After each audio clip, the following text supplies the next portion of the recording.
मियाँ बीवी पूरे नंगे हो करके आपस में मुलाकात कर सकते हैं, कोई हर्ज की बात नहीं है, लेकिन पर्दे का एहतमाम का तकाजा यह है कि इंसान मुकम्मल तरीके से बिल्कुल बेलिबास ना हो। नौजवान आता है, ऐ अल्लाह के नबी मैं जिना की इजाजत चाहता हूं।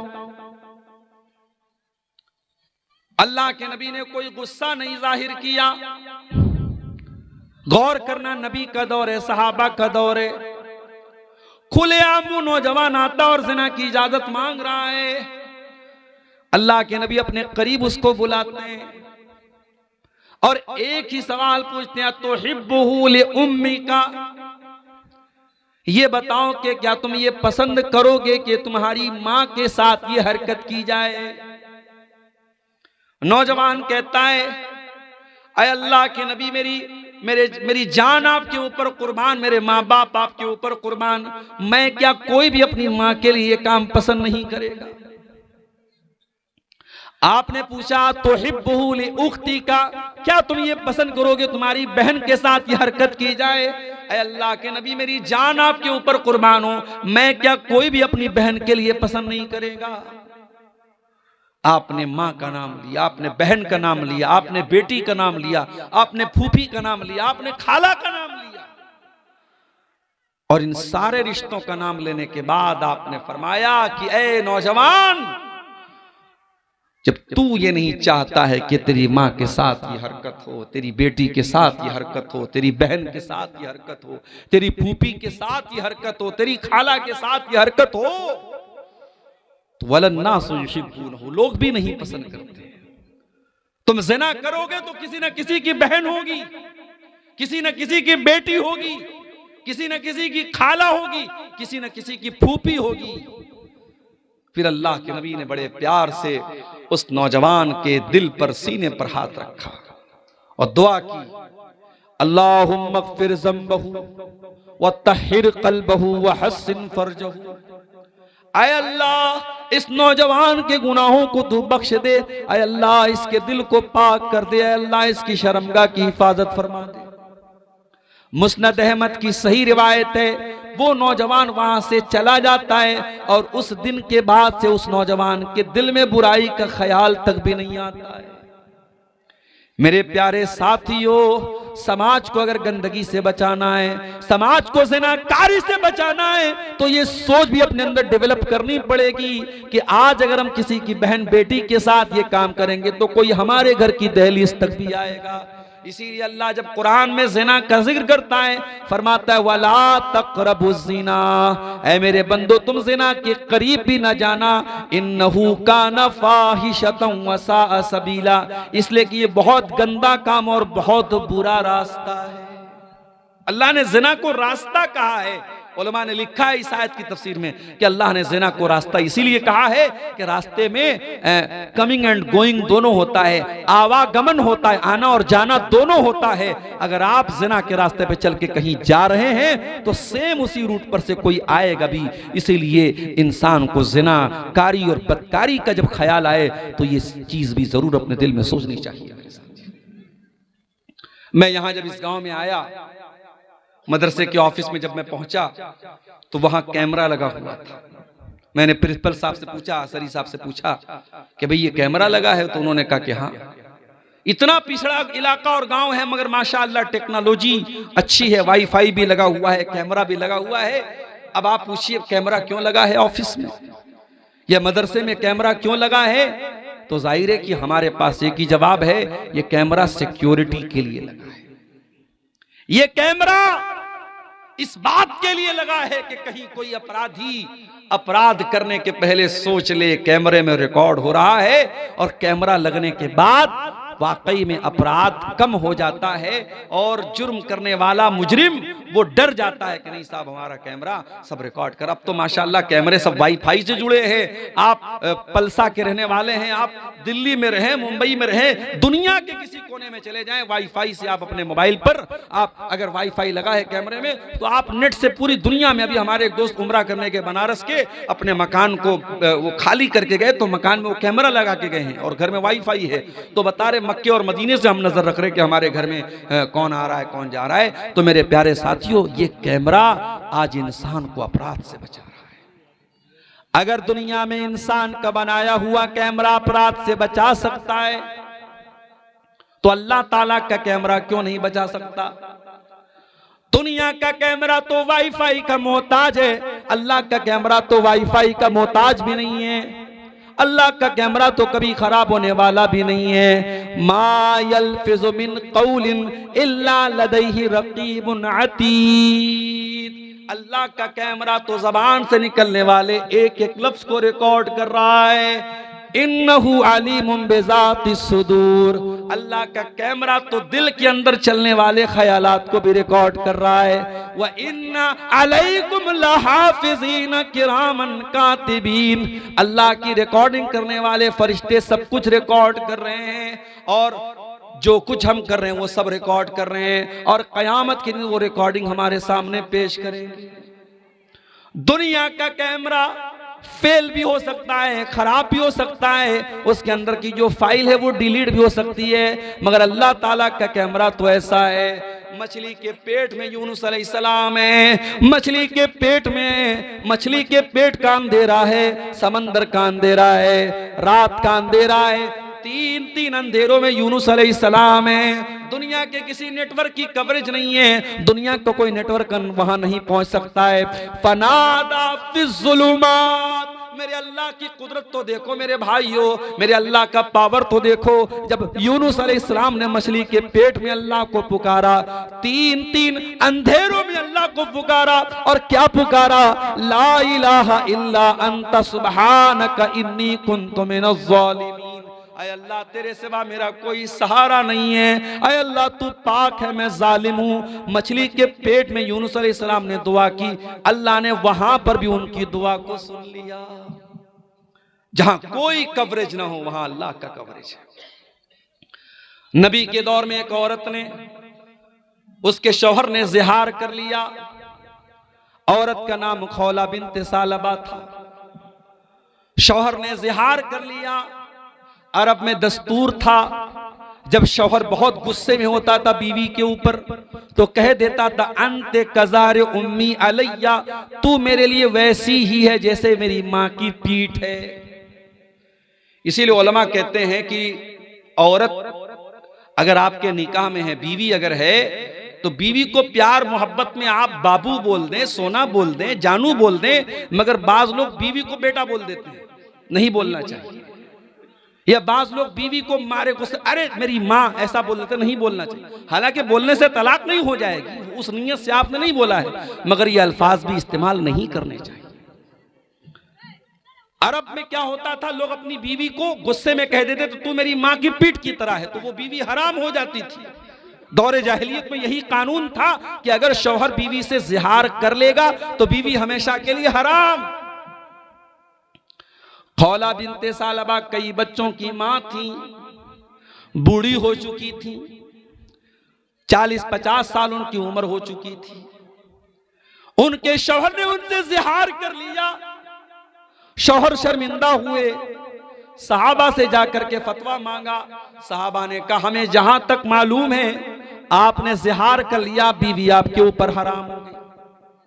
बड़े गौर से सुनना पलसा वालों, वो औरत चल करके अल्लाह के नबी के पास आई और आकर के कहती है अल्लाह के नबी, अकल शबाबी, मेरे शौहर ने मेरी जवानी को, मेरा शौहर खा गया।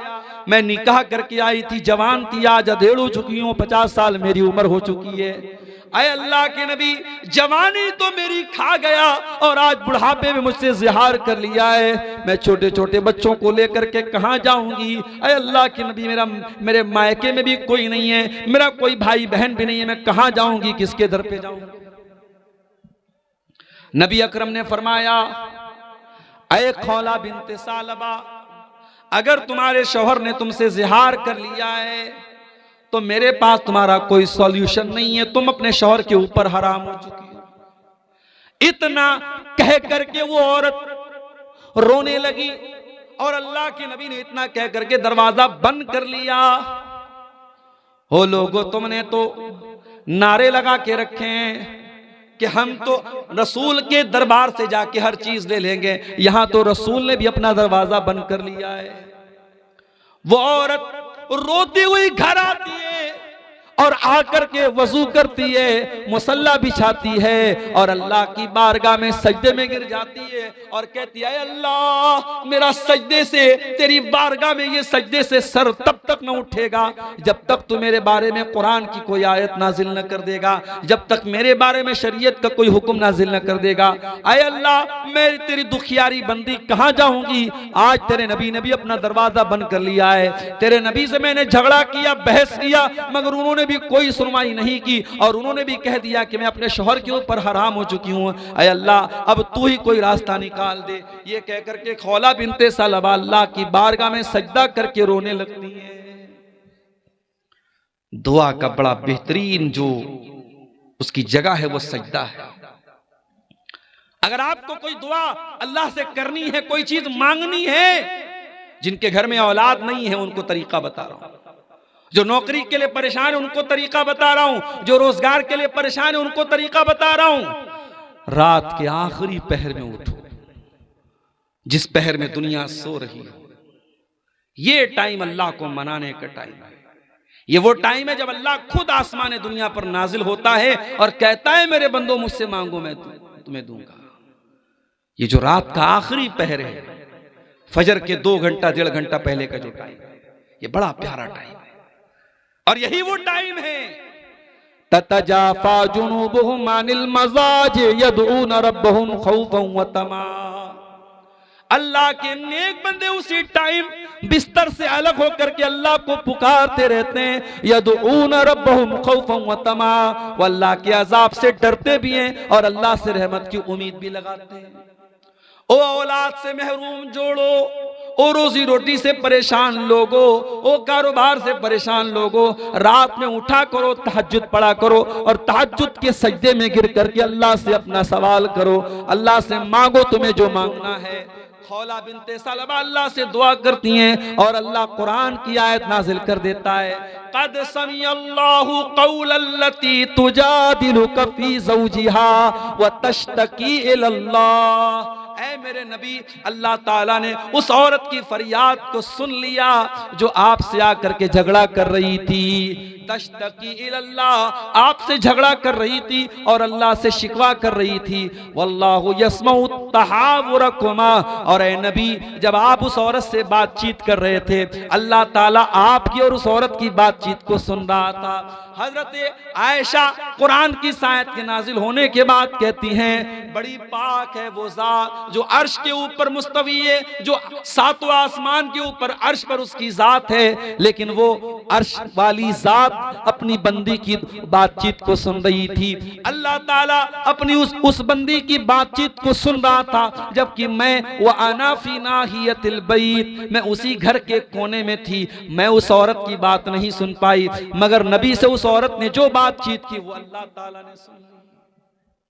ये ईमान होना चाहिए हमारा, अल्लाह का वो डर होना चाहिए हमारे अंदर। दुनिया में कोई देखे या ना देखे, अल्लाह देख रहा है और अल्लाह जो देख रहा है मेरे प्यारे साथियों, तो अल्लाह हिसाब भी लेगा।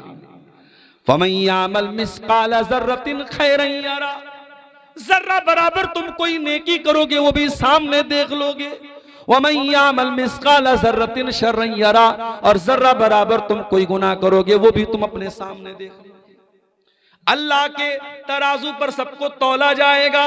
फमन यामल मिस्काल ज़र्रतिन खैरन यरा, अल्लाह के तराजू पर तुम्हारे नामे आमाल में अगर कोई नेकी होगी तुम उसको भी सामने देख लोगे। वमन यामल मिस्काल ज़र्रतिन शर्रन यरा, और जर्रा बराबर नामे आमाल में कोई गुनाह होगा वो भी तुम देख लोगे। अल्लाह के रसूल के पास एक सहाबी आए, अल्लाह के नबी मेरे कुछ गुलाम हैं, बड़ी बदतमीजी मेरे साथ करते हैं, बड़ी नाफरमानी करते हैं, मैं उनको गाली भी दे देता हूँ, कभी कभी मार भी देता हूँ। आए अल्लाह के नबी, कहीं अल्लाह ताला क्या मेरी पकड़ तो नहीं होगी, कहीं मुझको सजा तो नहीं दी जाएगी? आपने फरमाया, ऐ मेरे सहाबी, तुम्हारे जो गुलाम तुम्हारी नाफरमानी करते हैं, तुम्हारे साथ जो बदतमीजी करते हैं, अल्लाह ताला के उसको भी तौला जाएगा और तुम जो सजा देते हो उसको भी तौला जाएगा। अगर तुम्हारी सजा कम होगी और उनकी नाफरमानी ज्यादा होगी, कान लकल फजलू, तो तुम्हारा फायदा हो जाएगा। तुम्हें उनकी कुछ नेकियां मिल जाएंगी, तुम्हारे कुछ गुनाह उनको दे दिए जाएंगे। लेकिन ऐ मेरे सहाबी, अगर तुम्हारे गुलामों की बदतमीजी कम निकली, उनकी नाफरमानी कम निकली और तुम्हारी सजा ज्यादा निकली, तो फिर तुम्हारा नुकसान हो जाएगा और तुम्हारी कुछ नेकियां कम हो जाएंगी और उनके कुछ गुनाह तुम्हारे ऊपर लाद दिए जाएंगे। नबी ने इतना कहा, सहाबी एक कोने में गए, ज़ारो कतार रोने लगे, दहाड़े मार मार के रोने लगे और कहने लगे, अल्लाह के नबी, मैं अपने गुलामों को सजा तो देता हूं मगर मैं नाप तौल के नहीं देता हूं। मैंने नाप तौल के तो नहीं दिया है, मुझे क्या पता कहीं अगर मेरी सजा ज्यादा हो गई और उनकी नाफरमानी कम हो गई, अरे अल्लाह के नबी, तब तो मेरा बहुत नुकसान हो जाएगा। आपने फरमाया, ऐ मेरे सहाबी, क्या तूने कुरान की आयत नहीं पढ़ी है? अल्लाह ने कुरान में फरमाया, व नज़उल मवाज़ीनल क़िस्त लियौमिल क़ियामा, हम क़यामत के दिन इंसाफ का तराजू रखेंगे। व इन काना मिस्काल हब्बतिन मिन खरदलिन अतैना बिहा, और एक राई के दाने के बराबर भी अगर कोई चीज होगी, अल्लाह के तराजू पर तुम्हारे सामने आ जाएगी। व कफा बिना हासिबीन, और अल्लाह जब हिसाब लेगा तो एक एक चीज का हिसाब लेगा। ऐ मेरे साहबी, तुमने अपने गुलामों को जो सजा दी है वो तो तौली जाएगी, वो तो नापी जाएगी। साहबी ने कहा, ऐ अल्लाह के रसूल, मैं इतना बड़ा खतरा मोल नहीं ले सकता, मैं इतना बड़ा रिस्क मोल नहीं ले सकता। मैं आपको गवाह बना के कहता हूं, इन्नी उशहिदुकुम अला अन्नहुम अहरारुन कुल्लुहुम, ऐ अल्लाह के नबी, मैं आपको गवाह बना के कहता हूं, मैं अपने सारे गुलामों को आजाद कर रहा हूं। आज देश से भ्रष्टाचार क्यों नहीं खत्म हो रहा है? क्यों ये करप्शन हो रहा है? क्यों ये पुल टूट जाते हैं? क्यों ये सड़कें खराब बनती हैं? क्यों ये चोरी होती है? क्यों ये बेईमानी होती है? क्योंकि डर का एहसास नहीं है, जवाबदेही का एहसास नहीं, किसी को जवाब देना है। स्कूल में पढ़ाने वाला टीचर, फोन आ गया, अधिकारी आ रहा है, टीचर होशियार हो जाता, अधिकारी आ रहा है, बच्चों जल्दी से किताब खोल लो। टाइम से सारे टीचर स्कूल में आ गए, अधिकारी आ रहा है। तुम्हें दुनिया के ऑफिसर का इतना डर है कि तुम दुनिया के ऑफिसर के आने पर अपने काम को सही तरीके से करने लगते हो। काश है दुनिया वालों, तुमको अपने ऊपर उस जात का भी इतना डर पैदा हो जाए, उसकी पकड़ का भी इतना डर पैदा हो जाए, जो हर लम्हा तुम्हारे ऊपर नजर रखे हुए, जो तुम्हारी एक एक एक्टिविटी को जो जात देख रही है।